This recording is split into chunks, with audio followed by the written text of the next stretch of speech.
나중에는 온라인이 오프라인을 아예 다 대체해버리지 않을까? 사실 절대 그럴 수 없겠더라고요. 그 아무리 시간이 흐르고 기술이 발전하더라도 오프라인이 갖고 있는 오프라인만의 강점들 바로 볼 수 있다든지 만져볼 수 있다든지 온라인이 절대로 따라잡을 수 없는 것들이잖아요. 다만 잘하고 있는지 분석을 해야 하니까 데이터가 필요하고 AI의 솔루션을 사용해야 할 것이다. 그런 회사라고 이해를 하면 될까요? 이제 가끔 이제 중국에서 CCTV에 뭐 횡단보도 이렇게 지나가면 이제 얼굴 분석해서 이 사람 뭐고 몇 명 지나갔고 이런 것들, 그런 것들을 해내는 이제 한국 회사다. 명언 나왔네요. 영어방. AI 영어방 만드는 회사라고 하세요. 어느 정도 단계 성장을 하고 있는지. 막 시작 단계에 있는 회사지만 원래 시작이 반이니까 절반 정도 반지 왔다. 네네, 51% 정도. 아 그쵸. 51% 정도 왔는데 국내 1위 부동산 자산운용사 이지스 자산운용, 그리고 퓨처플레이가 함께한 스타트업 육성 프로그램 테커 플러스.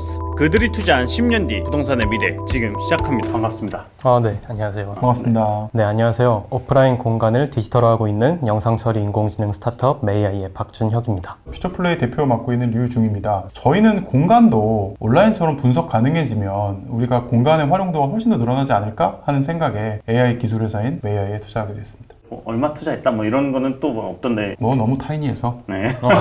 회사의 미래 가치에 비해서는 그쵸. 저희가 정말 요만큼 투자했기 때문에.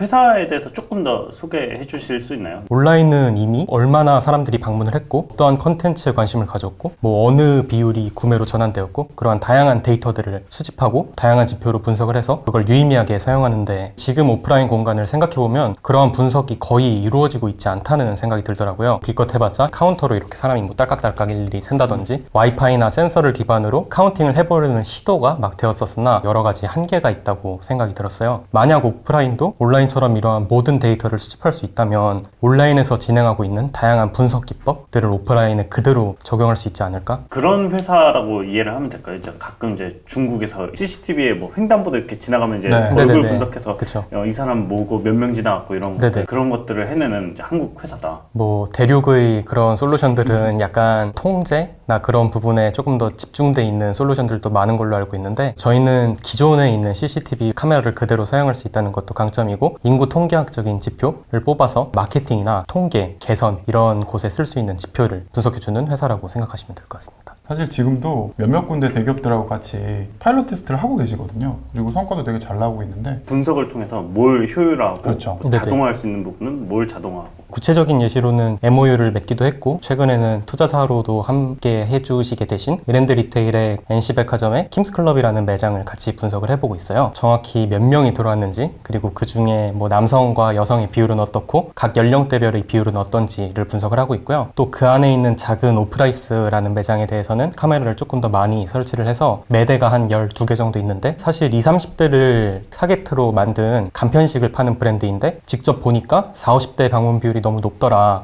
그러면 20, 30대의 비율을 높이기 위해 뭐 어떤 액션을 취할 수 있을까? 뭐 매장의 앞에 약간 20, 30대가 좋아할 만한 뭐 냉동 볶음밥이라든지 과자나 이런 거를 좀 놓고 화사하게 꾸미면 20, 30대 방문이 높아지지 않을까? 실제로 그랬을지 확인해보자. 데이터가 높아졌다면 어느 정도의 개선이 있을 것 같다? 이런 작업들을 같이 진행을 해보고 있습니다. 예전에 뭐 만화책이나 이런 데서 영업을 잘하려면 말이야 하면서 이제 막 숨어 들어가가지고 막 매대 관찰하고 이런 것들이 있었는데, 이제 훨씬 더 그 영어방보다 객관적이고 비즈니스 언어적으로 소통 가능하게 만들어주는. 명언 나왔네요. 영어방. AI 영어방 만드는 회사라고 하세요. 네네, 좋은 표현인 것 같아요. 이해도 잘 되고.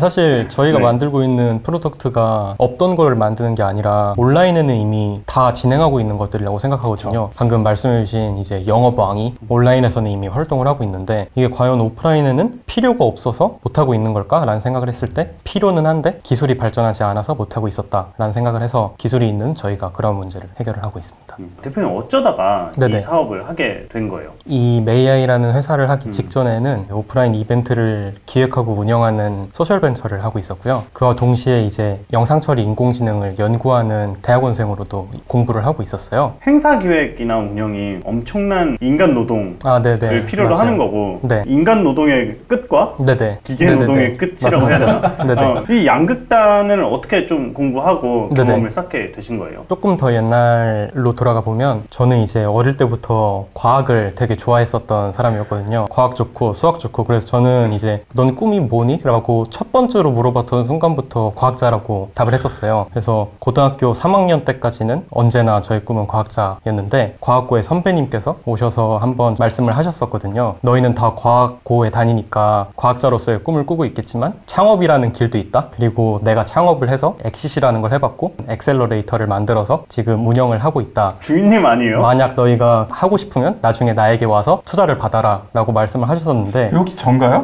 저도 최근에 알았는데 네. 그게 이제 대표님이시더라고요. 그래요? 그래요? 네. 인재를 건졌구만. 그러면은 왜 처음에 이제 뭐 소셜 벤처 네네. 이걸 하다가 지금에 오기까지 네네. 이야기를 좀 더 구체적으로 들어보면 좋을 것 같아요. 원래 저는 공학도였고 당연히 IT 스타트업을 창업을 하려고 했었어요. 근데 제가 다니게 된 대학의 과가 송도에 신입생들을 모두 1년 동안 가둬놓는 그러한 학교이고 과였는데 이제 저와 같은 꿈을 꾸고 있는 사람들이 분명 그 송도 캠퍼스에 뭐 몇 명이 있을 텐데 제 주위에는 한 명도 없는 거예요. 다 창업 동아리가 신촌에 있다 보니까 네. 송도에 맞아요, 있는 맞아요. 새내기들은 또 참여하기가 좀 어렵고 실미도 같다. 진짜 너희는 이 섬에서 창업을 해야 살아남을 수 있다. 뭐 이런. 송도 너무 좋은 곳입니다. 네. 많아서 얘기를 하다 보니까 너무 좋아서 다른 뭐 전국의 다른 곳들의 사람들도 비슷한 생각을 하고 있지 않을까? 라는 생각이 들어서 창업에 관심 있는 대학생들이 모여서 서로의 관심사를 공유할 수 있는 행사를 운영을 한번 했었어요. 근데 저희는 사실 한 번 운영을 하고 말 생각이었는데 오셨던 분들이 너무 좋았다. 이런 고민을 같이 얘기할 수 있는 행사가 너무 의미 있었다. 2회는 언제 하냐? 이런 얘기를 하셔서 그 이후로 계속 이제 행사를 운영하게 되었고요. 동아리에서는 할 수 있는 일의 규모를 넘어가다 보니까 나중에는 법인 형태로 전환을 해서 소셜벤처로 운영을 했었고 이름이 뭐였어요? 바이러스 네트워크라는 회사였습니다. 아는 곳인데. 태용님도 2번 정도 맞아요, 연사로 맞아요. 오셨었고요. 나 서럽게 진짜 우리 다 구면이야. 그렇죠. 네. 네. 그러면은 이제 이 사업 같은 경우에는 대학원에서 연구를 하셨겠지만 네. 굉장히 좀 하이텍이고 이제 데이터도 많이 필요하고 네네. 어떻게 보면 이제 전문 인력들도 많이 필요할 텐데 좀 네네. 최초에 좀 어떻게 팀빌딩부터 시작해서 뭐 자본금 네. 이런 것들을 어떻게 해오셨는지. 저는 인공지능을 하는 데는 굉장히 많은 지식이 필요하다고 생각하진 않고요. 트렌디한 센스나 그런 거를 통해서 해결할 수 있는 영역이라고 생각을 했었어요. 그래서 사실 처음부터 이 아이템으로 창업을 해야겠다 하고 대학원을 때려치고 나와서 창업을 했다기보단 대학원을 다니면서 이러한 연구를 해보고 싶다라고 해서 튜닝하는 기간을 거치고 이 아이템이 사업성도 있는 것 같고 기술력도 우리가 어느 정도 확보한 것 같다라는 생각이 들었을 때 제가 함께 일했었던 바이러스 네트워크의 친구들과 연구실에서 함께 공부를 하고 있는 동료와 같이 창업을 하게 되었습니다. 두 번의 창업이 다 되게 자연 발생적이네요. 그렇죠. 네. 아까 잠깐 그 AI를 하는 데 있어서 카이스트 박사, 뭐 MIT 박사가 필요하진 않다고 얘기하셨는데 전 사실 되게 동감해요. 물리학 공식으로 얘기하면 F=ma잖아요. 그럼 어떤 스타트업이 힘을 가지려면 질량이 무겁거나 가속도가 되게 빠르거나 이 두 개 중에 하나인데 옛날에 초창기의 AI는 질량이 되게 중요했어요. 굉장히 깊은 지식과 이 새로 열리는 딥러닝이라는 거에 대한 이해와 요즘에는 오픈소스도 굉장히 많고 이 딥러닝의 개념도 누구나 알게 돼서 이제는 저는 가속도가 훨씬 더 중요해졌다고 생각하는데 저도 요새도 깜짝깜짝 놀랄 정도로 AI는 정말 빠른 회사예요. 그래서 굉장히 최신의 기술을 빠르게 습득해서 빠르게 정말 뾰족한 리테일 텍에다가 이걸 쏟아붓고 있는 회사라서 열박사 부럽지 않다. 이런 말씀 드릴 수 있겠네요. 1년 전만 하더라도 월요일에 회의에서 적용하기로 했었던 기술을 수요일까지 돌려봤더니 마음에 안 들어서 그냥 아예 버려버리고 다른 기술을 들고 와서 적용을 해보고 또 안 되면 금요일에 또 버리고 돌아가다 보니 3일 단위가 되어버린 조직이었는데 약간 그때 저희에게 필요한 능력이었다고 생각을 하면 뭔가 뭐 최신 기술을 보고 그 사람들이 이거를 막 어떻게 떠올렸을까 막 이런 거를 공부한다기보단 어떠한 시도를 했더니 잘 된다는 걸 논문으로 썼네? 그러면 그 아이디어를 저희가 이해를 하고 저희 아이템에 적용할 수 있을 정도의 지식이었으면 충분했던 것 같아요. 논문을 쓸 정도는 아니어도 되고 이해해서 적용할 수 있을 정도면 네네. 충분히 할 수 있다. 그렇죠. 쓸 능력이 없다기보단 쓸 시간이 없다. 시간이 없다. 그렇죠. 네. 이렇게 알겠습니다. 네. 중임님이 보시기에 이제 네. 이 회사의 꿈의 네. 크기라든지 존재 이유나 의미 네. 이런 거에 대해서 좀 어떻게 생각을 하시는지. 우리가 온라인에서는 내가 그 회사에 내가 뭘 원하는지 가르쳐주지 않아도 내가 원하는 걸 추천해주거나 내가 원하는 대로 뭔가 메뉴가 바뀌거나 하는 거에 익숙해져 있어요. 근데 내가 예를 들면 킴스클럽에서 열심히 충성 고객으로 물건을 사도 내 마음에 맞게 킴스클럽이 변화하진 않았잖아요. 저는 그걸 가능하게 해주는 회사라고 보고 있어요. 그 공간의 가치라는 건 결국 공간을 방문하는 사람들이 만족을 해야 얻어지는 거잖아요. 그쵸. 근데 지금은 이 사람들이 만족하고 나갔는지 불만을 갖고 나갔는지조차 그 공간을 운영하는 사람들이 알지 못한다는 거죠. 우리 피터 드러커 아저씨가 그런 얘기를 했잖아요. 측정하지 못하면 경영할 수 없다. 측정을 못하니까 경영을 못했던 거예요. 공간 경영을 위한 가장 좋은 훌륭한 정보를 제공하는 회사로 저희는 봤고, 누구나 다 공간 소유자들은 경영하고 싶을 테니까 전 세계의 모든 리테일 플레이스가 다 쓰는 솔루션이 될 수도 있겠다라는 떨리는 마음을 갖고 투자했습니다. 비슷한 접근을 하는 회사들이 이제 세계 곳곳에 좀 있을 텐데, 이런 부분에서는 우리 회사가 되게 강점이 있고 다른 어프로치를 하고 있다, 이런 부분이 있을까요? 아무래도 머신러닝이 이러한 프로덕트에 직접적으로 기여할 수 있게 된 지가 그렇게 오래되지 않았었으니까, 기존의 영상 기반 솔루션들은 뭔가 아날로그틱한 방법으로, 예를 들어 영상에 선을 그어놓고 일로는 몇 명이 왔고 일로는 몇 명이 왔고, 그러면 제가 그 선 아래 서서 이렇게 흔들고 있으면 계속 중복 카운팅이 되고, 약간 이러한 단순한 방법으로 습득을 했었기 때문에 그 데이터를 받고 계시는 분들도 이 데이터를 충분히 신뢰할 수가 없는 그러한 상태였던 것 같더라고요.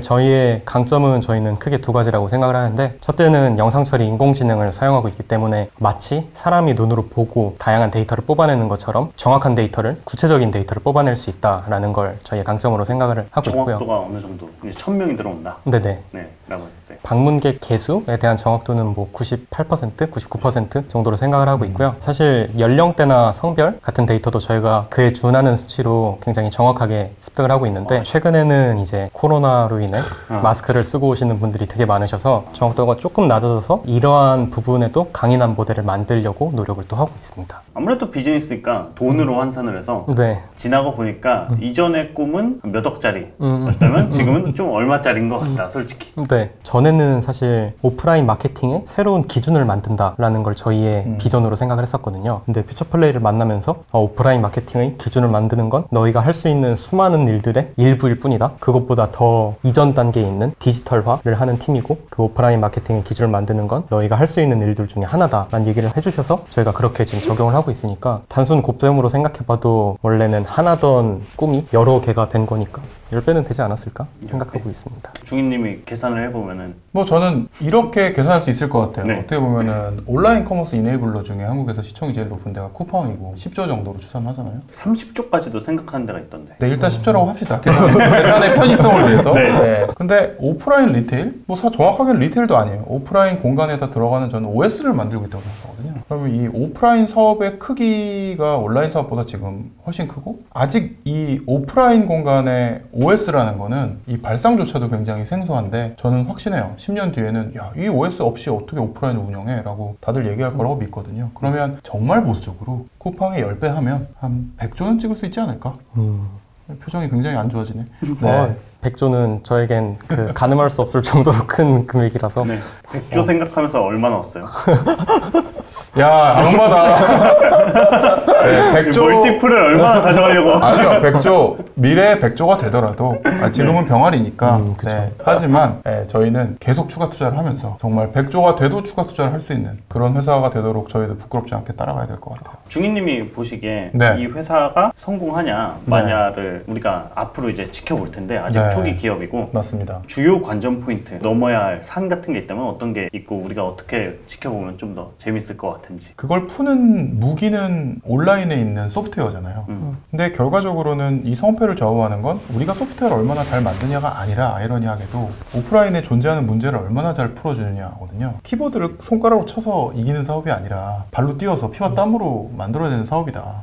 근데 전 너무 감사한 거는 이 전산학에 굴레에 있던 분들이 발 벗고 뛰어다니기가 굉장히 힘든데, 정말 전사적으로 정말 신발 다 벗고 뛰어다니고 계시거든요. 그쵸. 굉장히 고도의 지적 능력과 고도의 실행력을 둘 다 가져가면서 성장을 할 수 있느냐 없느냐가 관전 포인트인 것 같고, 애석하게도 한국 시장에 이 두 마리 토끼를 잘 잡은 스타트업이 별로 없거든요. 그러다 보니까 오프라인 온라인을 넘나들면서 잘하는 회사가 별로 없어요. 근데 저는 웨이아이가 그 회사가 됐으면 좋겠고 계속 응원하고 있습니다. 앞으로 이제 웨이아이의 뭐 활동들을 지켜볼 분들이나 아니면 이 영상을 꼭 봤으면 하는 그런 분들한테 한마디 하면서 이야기를 마친다면? 사실 저희가 비전으로 얘기하고 있는 오프라인 공간의 디지털화가 언젠가, 그리고 꽤 근시일 내에 진행될 거라고 생각을 하거든요. 너무 많은 곳들이 니즈를 느끼고 계시고 2, 3년 안에는 무조건 그런 플레이어가 생길 수밖에 없고, 저희가 하고 있는 일은 그 플레이어가 저희가 될 수 있게 노력을 하는 일이라고 생각을 하고 있어요. 그래서 이 영상을 보시는 분들도 저희가 그 플레이어가 될 수 있는지를 지켜봐 주시고 응원해 주셨으면 좋겠다라고 생각을 하고 있습니다.